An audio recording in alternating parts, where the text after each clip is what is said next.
كده يا معلم، ده انا لسه سايبها الصبح 160 قرش، ويمكن على المغربيه ان شاء الله توصل 3 جنيه.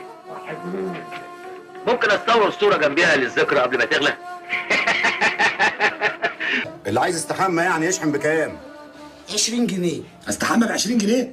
انت يا دوب ب 50. طب ينفع اشحن ب 50 واحول له يستحمى وبلاش اغسل وشي؟ ايه الحمى بعد كده هيكون بكوبايه ميه. كوبايه ميه كتير، ده كده تبذير. تبذير ايه انت كمان؟ يا عم مش بتحمي نمله؟ انا مصري. وايه يعني؟ مصري وظابط، مصري وكيل نيابه؟ هو لازم يعني ابقى مصري وحاجه عشان اعرف اخد حقي يعني؟ طب ما تلعب كوره يا اخي، على الاقل هتكسب فلوس كويسه. امال فين المحامي بتاعك؟ وعلى ايه محامي يا باشا؟ انا هقول كل حاجه. انت حر، اكتب يا ابني. ايه اقوالك في التهم المنسوبه اليك؟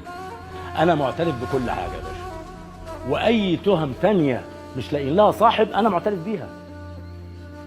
انا سعادتك اكتب يا ابني، انا سعادتك معترف بان انا مسؤول عن حوادث القطوره، وانا المسؤول عن تعويم الجنيه وخسف بلده قصاد الدولار. انا المسؤول حضرتك عن الحفر اللي في الشوارع. انا المسؤول عن غرق اسكندريه في الشتاء، فاكر سعادتك؟ انا المسؤول عن رفع الاسعار ورفع الدعم عن البنزين وعن كل حاجه تقريبا. انا المسؤول عن الناس اللي بتموت في المستشفيات. انا المسؤول حضرتك عن المناصب اللي متوزعه على اللواءات.